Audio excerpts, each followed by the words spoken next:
This is the Marketing Hero podcast by ClearPivot, turning marketers into heroes.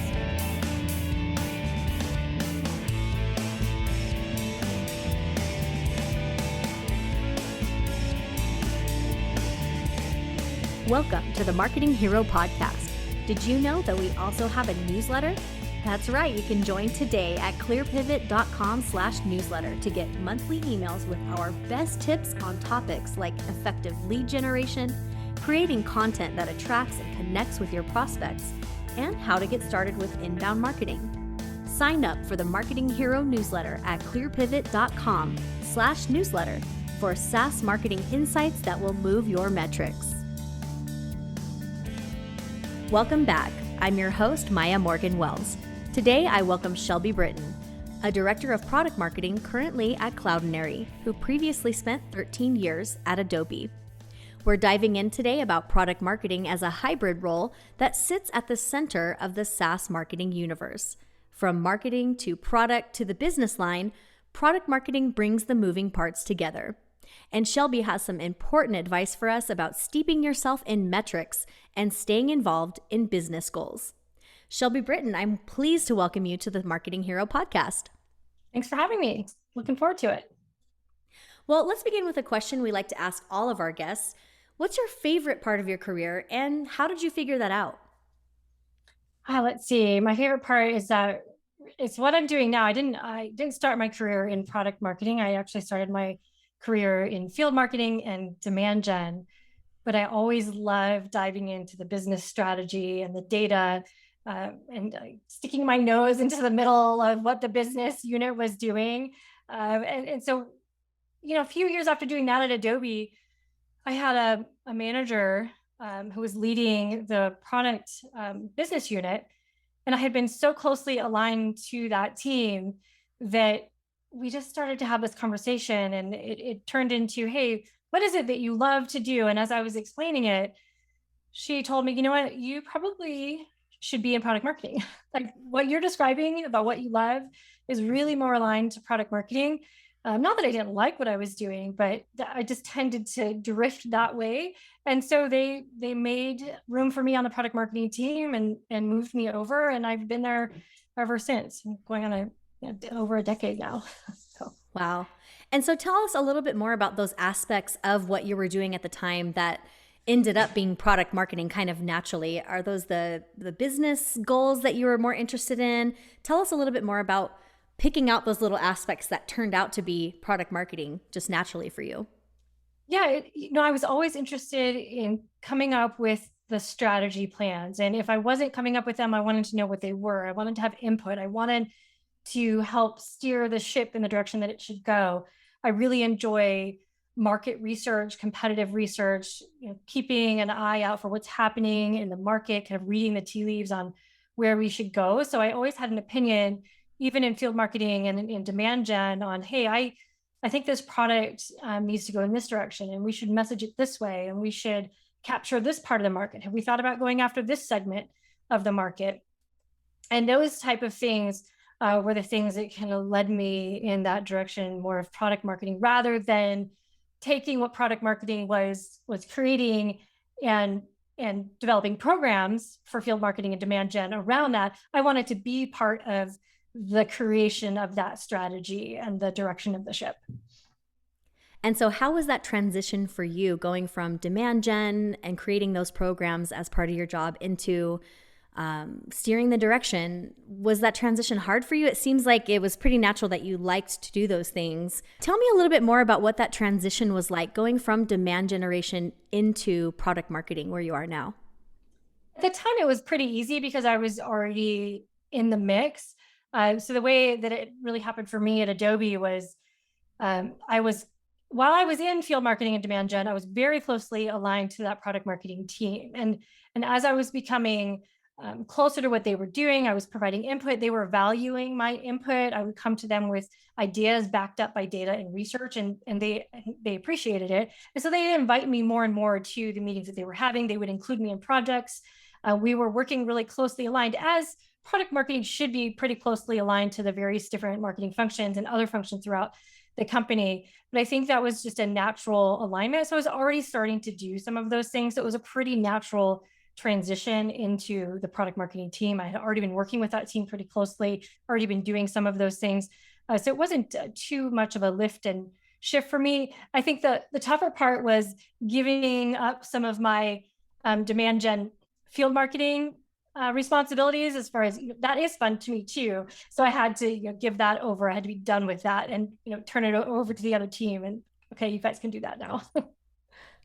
Do you feel like most demand generation people understand metrics enough and understand the functions of product marketers enough in general? Yes and no. I think it depends on the team.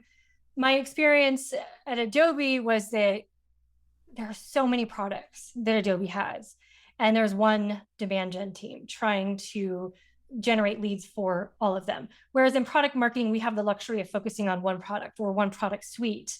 The demand gen team typically has to look across all of them.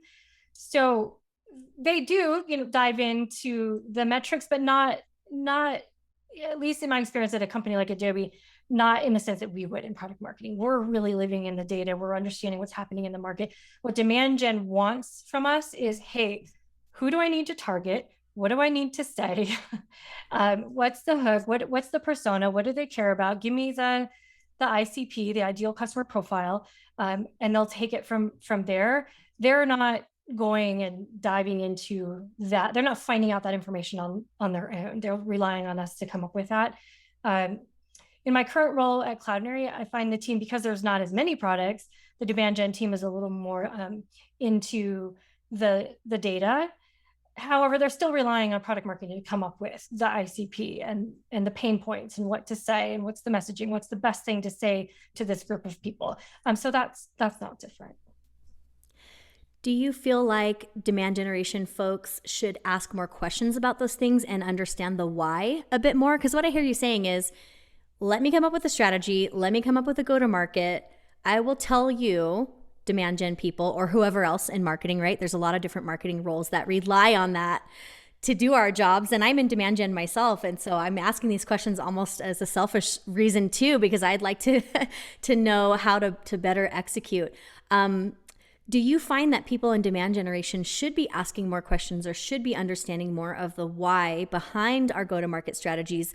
Or is it better for them or us to just take it and run with it, understand and trust that you've done your job well so that then they can go and do their job well? Because now you're a product marketing leader. So what we were talking about with that transition was quite a long time ago. You're the one that's leading things now. Do you feel like it helps demand generation do their job better to ask those questions of why? Or do you think it's just more of like, hey, take our work and run with it? No, I do think it's really important that demand gen do start asking the why or dig in a little bit. And no, they don't. They have so many things that they have to do. They don't have to know everything that we have learned or do the market research. But I do think it's important that the best demand generation folks that I've worked with before have dug into the product a little bit more, understood the product a little bit better, have asked about the messaging, dug into the persona. They have a really good understanding of the product, the market, and the persona, whether they, discovered that information on their own or we gave it to them and they really took the time to learn it, to ask questions, to make sure that they understood it. Because what I found is the demand gen folks that took the time to really understand it, and I understand some demand gen folks have a lot of products to understand, so I'm sympathetic to that. But the ones that took the time to do it, the quality of their work is like on target. It's like really spot on. It really talks about the product correctly. It says the right things to the right people. I can tell when a demand gen person has maybe not done that much homework and really took the time to read through the materials to understand the product, to understand the market and the personas, because the stuff that ends up getting written, like the copy of whatever campaign that they're running, it tends to be a little off. Like it's not quite accurate. Like it's not an accurate product description. And you can tell the audience that it would be sent to would know immediately. Like if you're sending it to, for example, a technical audience and you had the terminology wrong, then it would look it would not resonate with that person. And that person would immediately be able to call kind of BS on that. Like, okay, they don't know what they're talking about. This company doesn't know what they're talking about. They're not talking to me the right way. And so you can kind of tell that. So there does have to be a certain level of accuracy in the way that we write copy about a product to a specific audience. And I think that translation between product marketing and the other teams that use our material needs to happen in a very robust way, so that the folks that are using the material that product marketing creates is able to fully understand it and be able to use it on their own without product marketing having to go back and review every campaign that they're coming up with. Yeah, isn't it interesting how one little word and one little ad can just make so much difference? It's amazing. So what is the role of product in your life right now in terms of, working with Cloudinary? You're leading product marketing in certain ways. Do you interact with product folks a lot? Because it seems like one of the basics of the job is really understanding the product well and being able to translate that to different people who are working with it. How often do you interact with people from product? How steeped in that are you in your day-to-day? My day-to-day at Cloudinary, I'm not as steeped in product management, product roadmap, influencing the product roadmap as I was in my 13 years at Adobe. In my many years at Adobe, I was very closely aligned to the product management team, influencing the roadmap, making suggestions, really, really closely aligned. And that's usually the case for product marketers, that you would be very closely aligned to the product management team. You work as a team together to feed product management, the market research, and the competitive intelligence. Product management is doing some of that on their own too, but you kind of work as a really close team. The only reason I'm not as involved in that today at Cloudinary is because Cloudinary brought me in to look at their platform and all of their solutions. So I'm not directly aligned to a specific product. So I'm not sitting on a core team with a product manager on a particular product. So I'm looking at how can Cloudinary position all of their products together as a suite? How do we position the platform? How does Cloudinary, now that they're a multi-product company, sell bigger deals, multi-product deals? How do we sell solutions rather than one product at a time? So that's kind of how I'm looking at it now. So I'm not quite as aligned as I was previously, but that doesn't mean I'm not meeting with product managers. I'm meeting with product managers more on the multi-product experience, the platform, anything that kind of looks at the umbrella of all the products together. I would be talking to product management about that. And then the same type of question, but how often and how deeply do you interact with sort of the C-suite and the business goals of the organization? At Cloudinary, quite a bit. So I'm leading the team for platform and solutions. So we have to come up with our annual plan. We have to come up with the metrics on how we're going to measure that. And some of what I'm doing when I first came into Cloudinary, I had a very interesting project because they brought me in to position the how do we position the platform, and it became pretty clear to me that what Cloudinary is doing is really creating a new product category, and that's pretty significant. It's a pretty significant thing to do in the digital experience space, creating a new product category, especially for a company of Cloudinary size.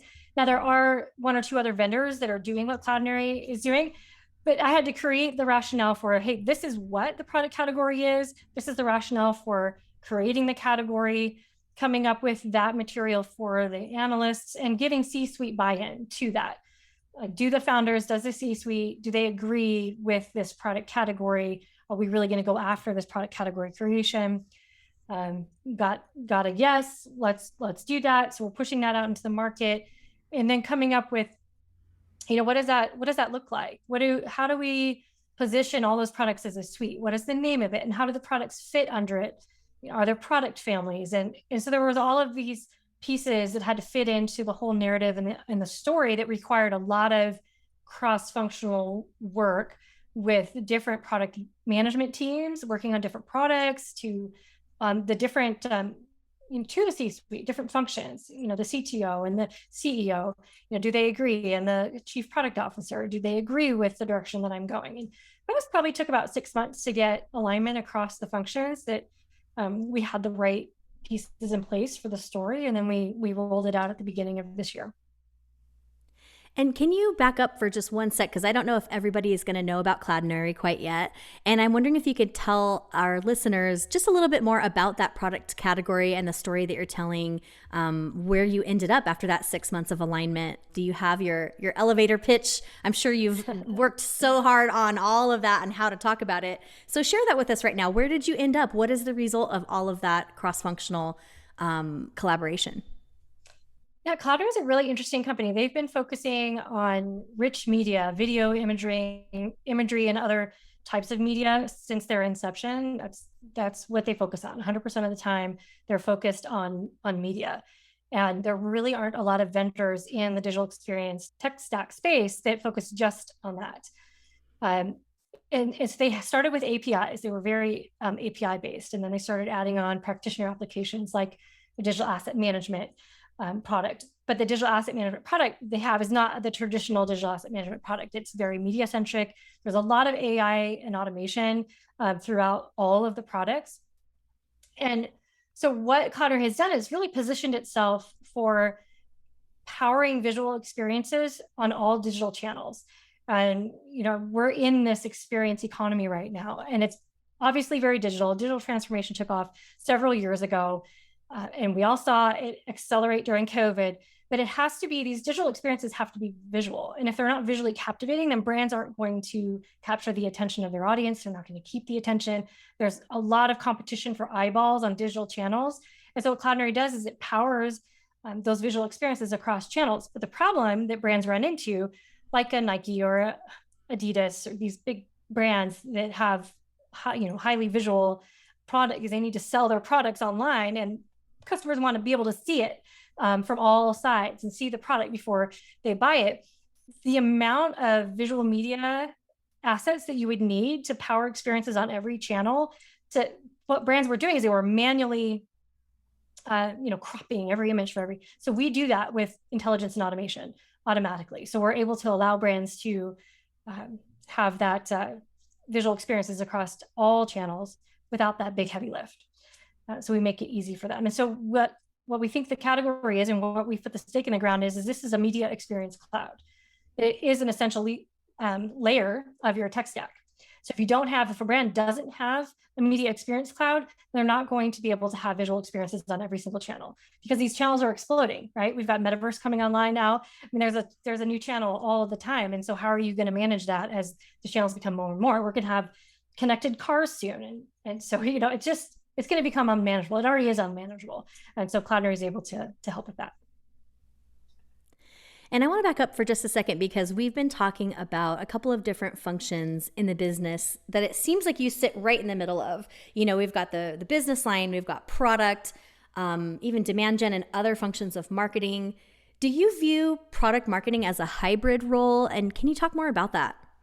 It's a little bit of a hybrid role, maybe in the sense that you have to understand what the other functions are doing so that you can meet their needs, because these internal cross-functional teams are internal customers of the material that we create. So I see it as being this central kind of hub, if you will, within a company that helps serve the different cross-functional teams in the various needs that they have. So we're providing that content with to demand gen. What do they need? And they usually, sometimes they'll have an intake form, that we need to fill out. Then there's the field marketing teams. What do they need? What does sales need? So we're always doing sales enablement, making sure that sales understands how to talk about the product, how to pitch. We're training them on the personas, training them on questions, discovery questions, objections, how to handle objections, things like that. So there's all these teams that we work with. So in that sense, I see it as kind of this central hub within the organization to help all the other groups do their job better. I mean, it's definitely an important role for everybody involved in selling any type of software or SaaS to have that product marketing leadership, to really follow data-backed strategies that you all come up with. I'm wondering, because I'd like to talk a little bit more about data. I know that you as a professional love relying on data. I don't know anyone that is successful in this industry that doesn't like data, that doesn't like to pay attention to metrics and base our work off of that. What metrics do you pay attention to on a daily basis in your job? What's most important to you as a product marketer as you're selling Cloudinary?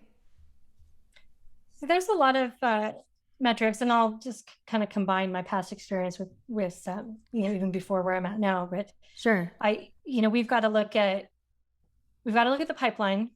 We should be looking at the pipeline all the time. We should be looking at the metrics for how things are converting. If we've rolled out a campaign, so previous role, product marketing would oftentimes roll out a larger campaign. Hey, there's this market segment we want to go after. We've got this great product innovation we're releasing at the same time. Let's do something around that. And so we'll help the different functional teams launch the campaign for that.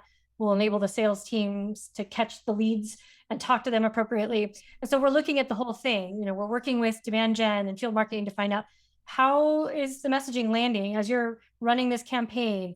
What are the conversion rates? How is it working for you?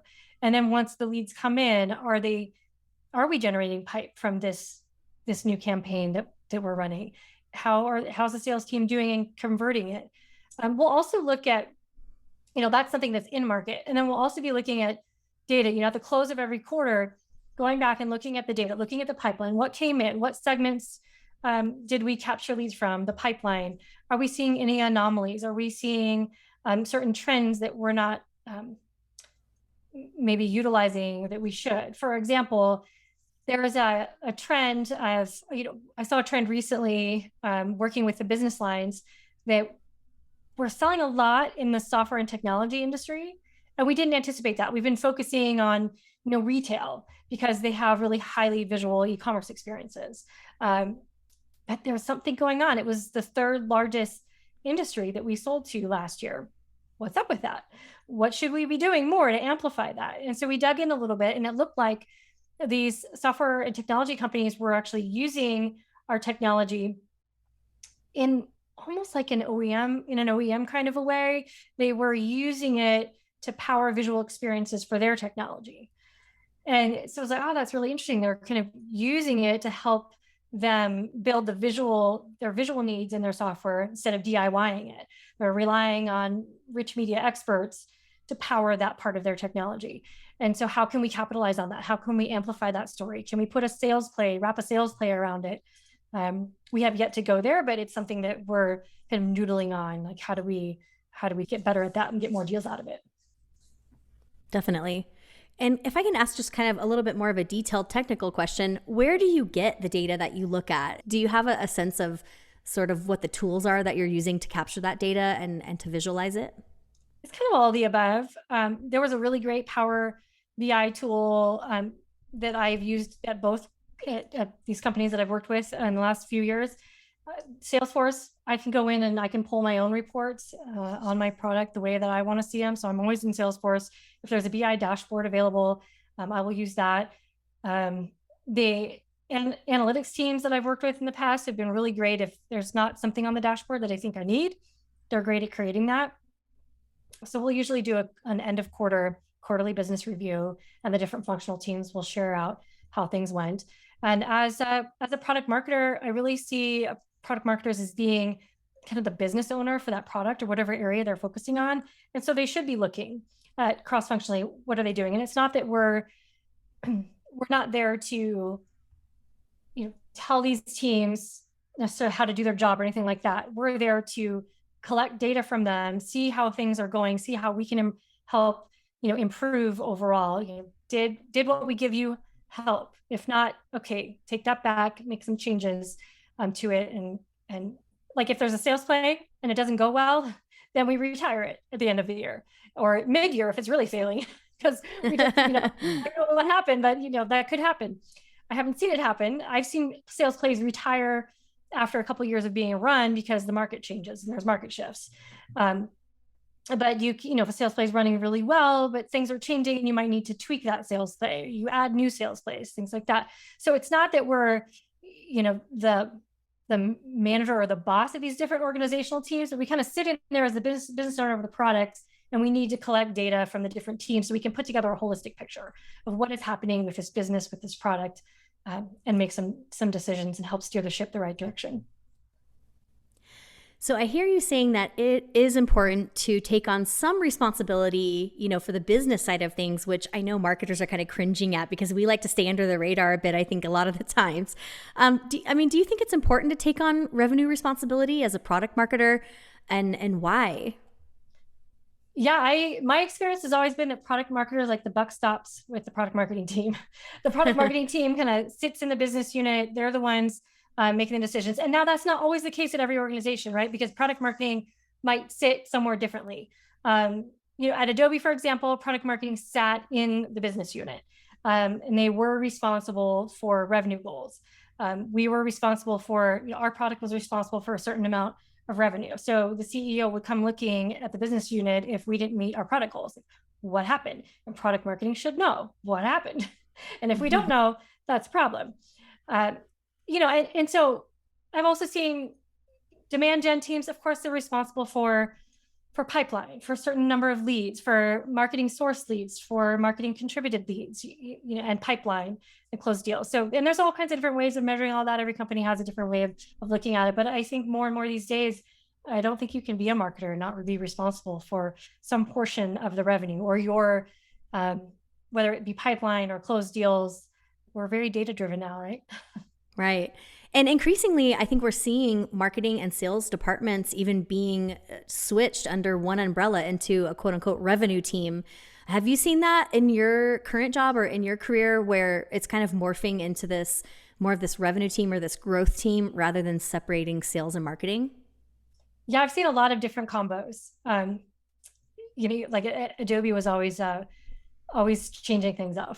Every few years they kind of reword people to see, and teams to see how that would go. So I've seen product marketing, sit in sales, sit in the business unit. At Cloudinary, product marketing sits in the marketing team, and Cloudinary has its own business unit, business line group that's separate, which is an interesting split that I'm navigating right now. But overall, product marketing kind of sits in different spots. Whether one is better than the other, it's hard to say. I mean, I've seen also product marketing combined with product management, which I think is interesting and also probably really good, because then product marketing is more closely aligned to what's happening with the product and steering the product roadmap. Having product marketing and marketing is also good because then they can be more closely aligned to the demand gen teams and the corporate marketing team, and having them aligned to sales is good. But regardless of where product marketing sits in the organization, product marketing needs to closely align themselves with all of those groups. I mean, we should be very closely aligned to sales. In my past life, I was helping sales with their pitch, either creating their pitch, giving their pitch. At a large organization, Adobe being a Fortune 500 company with thousands of sales reps and hundreds of products, not every account executive can be an expert in every product.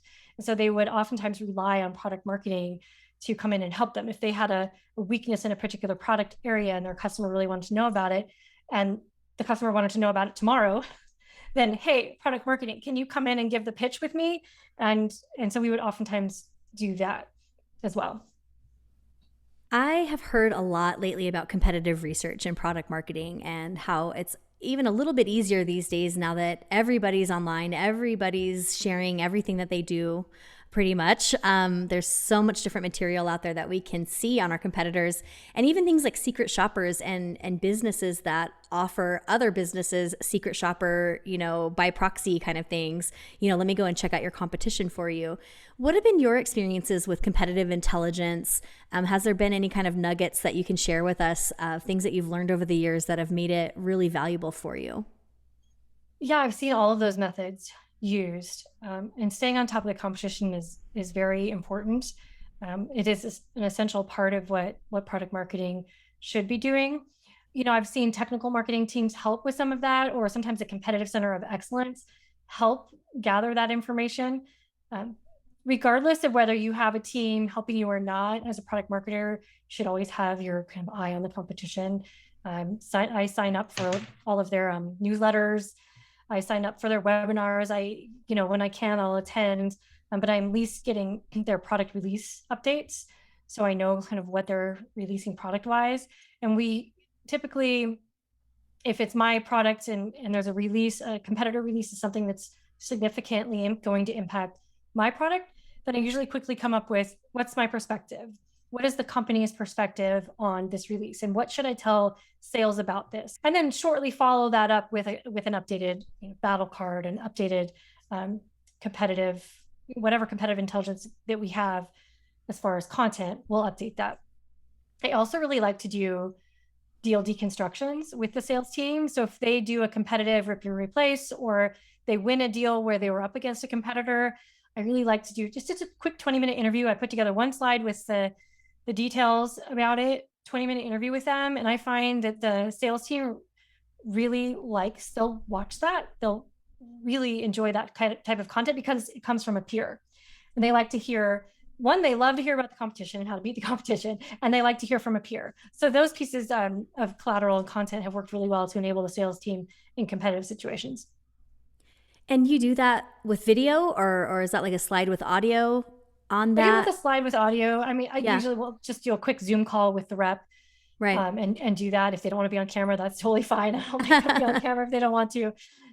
Just make it really easy for them. But I try to get it when it's top of mind and really fresh. So like right after they close the deal, if they were up against a key competitor, like what was it that helped you win? What did you learn about the competitor? Because oftentimes the sales team is a really great source of competitive intelligence, because they've just been through this cycle where their customer is actually sharing with them information that they're getting from a competitor. Like, well, this competitor quoted me this for this, this, and this. And so you get pricing information, and you get all these details about their contracts and different things about the competitor that you wouldn't normally get. That's even actually hard to get as a secret shopper, because you might not get that far into the sales process. But these customers are getting that far into the sales process, and they're sharing. Sometimes they'll share.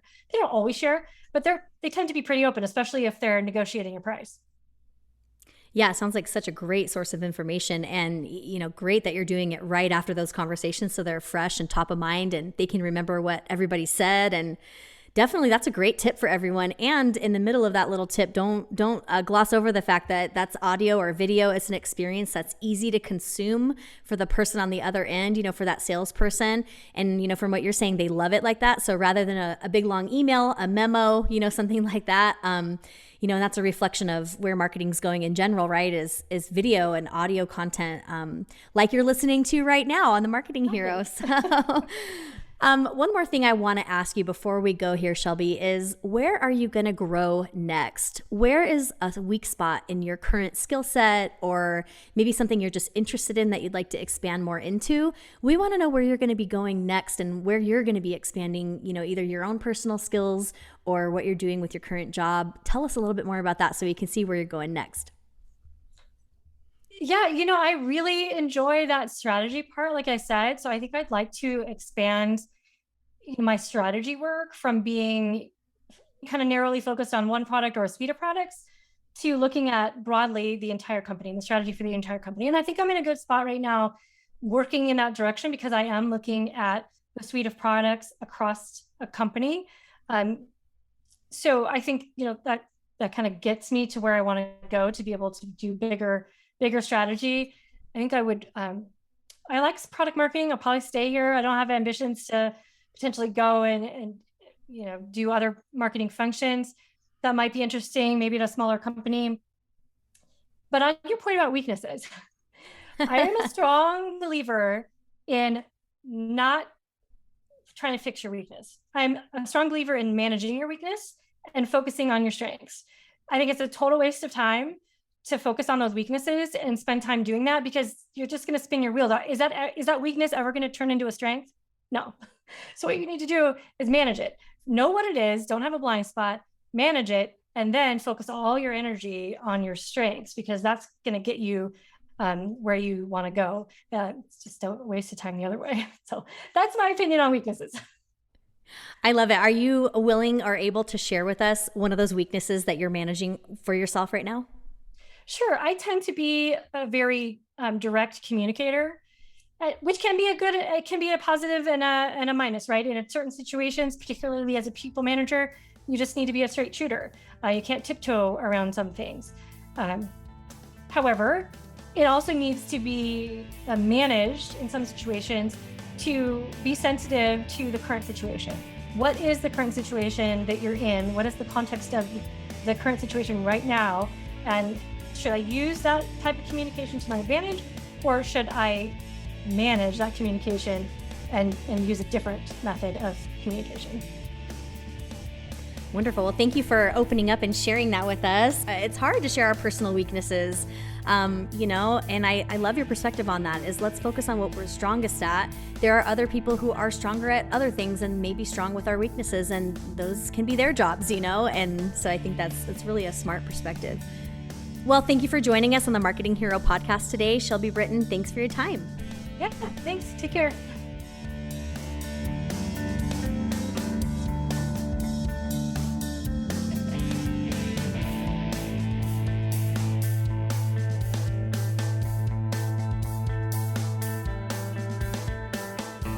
You've been listening to the Marketing Hero podcast by ClearPivot. Be sure to join us next time. For more information, visit www.clearpivot.com.